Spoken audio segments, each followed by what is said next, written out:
Location, Chapter 13 of Ghostwater. Spoiler warning. Authorization required. If you have not read Cradle Volume 10, Reaper, you are not authorized to proceed beyond this point. Enter spoiler territory at your own risk. You have been warned. Ethan stood on the edge of a sky-sworn cloud ship, which rolled and pitched as a violent aura storm swirled about them. Lightning of purple, red, and green streaked past them in mighty bolts, tearing the air with thunder. Each strike lit up their defensive scripts. Chon Ma, underlord of the Cloudhammer sect, bellowed over the thunder. "We can't hold here. We need to go above the storm." "There's no need to shout," Ethan said in a normal tone. "We could hear you even if you whispered." "What?"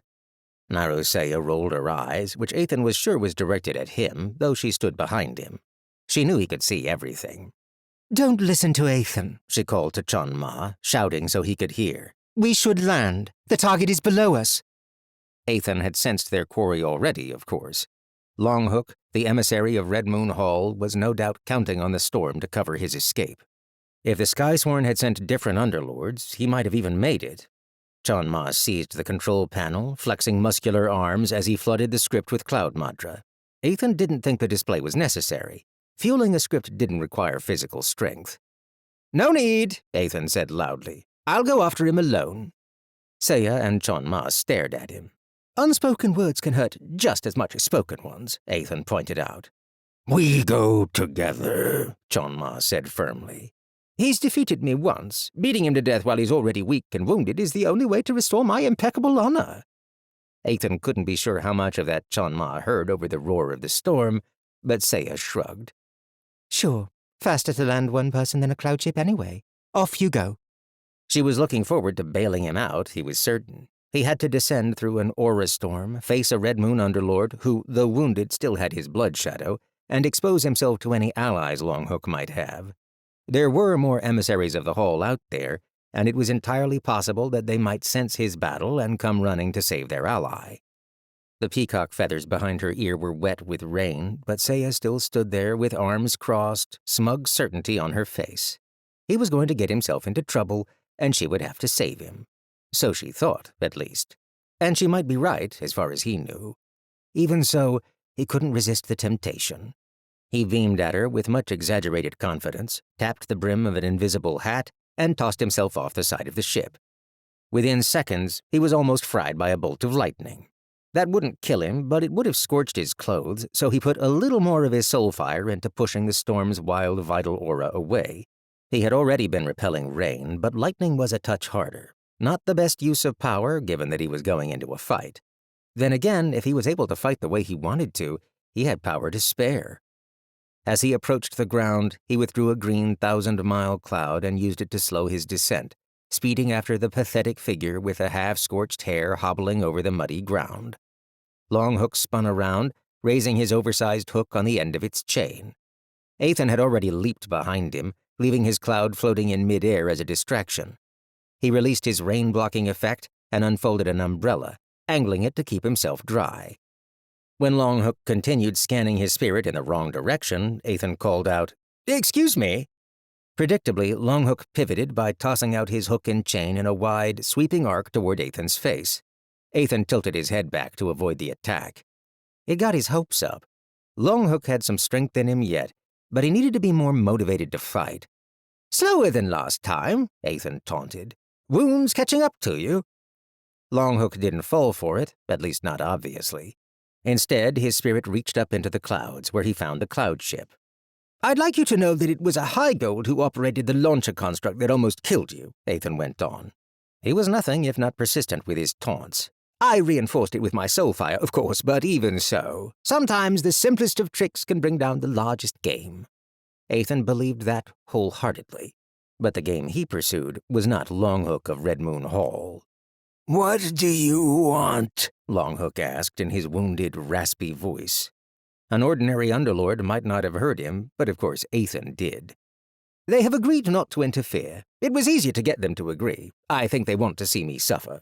And you get to fight me in single combat. It's a win for all of us, isn't it?" Anger Longhook and get him to think he could win. Those were the only ways he would play along. Longhook showed more patience than Ethan would have expected from Red Moon Hall by thinking for a moment. One of his eyes was covered in blood and burns, but the other was still awake, aware, confident. Longhook was certain he wouldn't die here. Ethan felt a distant sorrow when he saw that. Pity, even for a man who killed without remorse and drained others of life for his own advancement. "Why?" Longhook asked. There was an official answer, and there was the truth. "On behalf of the Emperor of the Black Flame Empire, I charge you with the slaughter of innocents. He has judged you and found you guilty, and I am here to execute his will." The official explanation. Longhook's eye narrowed. "Why alone?" Ethan deliberately glanced up toward the cloud ship, then leaned close as though to share a secret. "I want to show you something." That was the truth. Ethan snapped his umbrella closed and enforced it with Madra, rushing forward to attack. Longhook raised the chain to meet him. And Ethan, for the first time in what felt like a very long time, got to show what he was truly capable of. He pulled Longhook's weapon aside, grabbed him, and hurled him into the distance. The further he could get from the cloud ship and Naruseya's detection, the better. Longhook landed on his wounded leg and faltered, but he'd still lived through decades of battle. His spiritual sense was stretched out. Ethan tapped him on the shoulder. When the inevitable reaction came, a blood shadow exploding from the man's back, Ethan slipped around behind him again and simply kicked him. Ethan had no more power than Longhook did, less by some metrics. He hadn't held on to any measure of his original Madra, no secret reserve of authority or hidden artifact. What he had was overwhelming, impossible, nigh-perfect skill, and he finally got to let a little of it show. When Longhook retaliated with an enforced hook and a blood shadow copy of the same technique, Ethan could have responded a dozen ways. He could have killed the man already, or stopped the Madra before it became a true technique, evaded, retreated, veiled himself, and stabbed Longhook in the back. But he could have done the same last time. On his first meeting with Longhook, Ethan had been under the eye of the Skysworn Underlord, not to mention his own students. They were used to seeing him do the impossible, but he could only deceive someone as experienced as Naru Gui for so long. Genius, as an explanation, couldn't cover everything. So Ethan had to restrict himself to a level of skill he might have reasonably gained as a 30-year-old from the Aurelius homeland.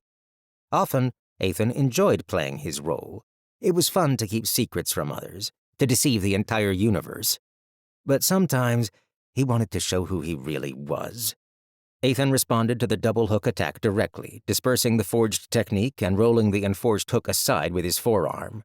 The enforcer technique and the angle of attack were both slightly less than perfect, so he deflected it with barely a thought. Even so, the impact stung his arm, and he winced. "That's going to bruise. Now, I think we have a moment. In this storm, they won't be able to sense us clearly, and it will take them a minute or two to catch up." Ethan never got a chance to show his true skill, and he had no one to show it to. Longhook was a perfect audience. He deserved his fate, he could appreciate Ethan's ability, and he could tell no one. Before Longhook died, he would meet the Reaper. "At last," Ethan said, "I don't have an audience." For the first time in years, Ethan released the path of the Hollow King. He had rebuilt its techniques from the ground up, restructuring them for pure Madra instead of destruction. It felt so good to use his true tools again, like finally wearing shoes that fit. Longhook flailed along, tossing forged boulders and weapons copied by his blood shadow, but Ethan simply enjoyed himself. While absorbed in thought and the joy of motion, Ethan had pushed Longhook to the point of desperation. The emissaries seethed, and Ethan saw the moment where Longhook decided to devour his own future for power. Ethan waited politely. As he stood there, he made sure his smile was as infuriating as possible. The blood shadow broke down into Madra, reinforcing Longhook's techniques into something truly dangerous. He already had more power than Ethan, but he was gathering a strike that rivaled one from an overlord. A ruler technique erupted beneath Ethan's feet, and he leaped up, avoiding enormous, grasping fingers of stone. When he was in midair, Longhook saw his chance. His eye gleamed with resolve, and Ethan could practically taste the man's triumph. A meteor of Madra, red and gold, blasted toward Ethan. Reinforced with soul fire, the Hollow King's spear pierced through it. At the perfect angle, it also speared through Longhook's core. The explosion sent rain rippling away from the two of them, but Ethan let himself drift to the ground. He savored the moment, this minute in which he had been allowed to express his true self. It wasn't as satisfying as he'd expected. Longhook still stood, dazed, and Ethan caught him on the chin with an umbrella to send the man onto his back. There would be no repeat of the Jai Dai Show incident. Ethan couldn't allow this man to be a witness. One last use of his true power before he put the mask back on again. He forged the crown of the Hollow King, crystallized Madra hanging in the sky. Once, that had been Osmanthus Aurelius's calling card, a celestial phenomenon that heralded annihilation. Ethan found his own blue-white crystal stars much more beautiful. Wheezing, beaten, broken in the mud, Longhook looked up at Ethan. My fate does not end here. And Ethan realized why he hadn't enjoyed letting loose as much as he'd anticipated. Because, as proud as he was of his skills, they belonged to a different man. The life of Osmanthus Aurelius, the most talented sacred artist to ever live, was over. It had to be. His old self had to die. Ethan looked into Longhook's eye and spoke the truth. Everything ends. Then he called down Madra and ended the man's life. Only a minute later, he was within range of Saya's detection again. Shortly after that, the cloud ship settled next to him, its cloud base leaking Madra.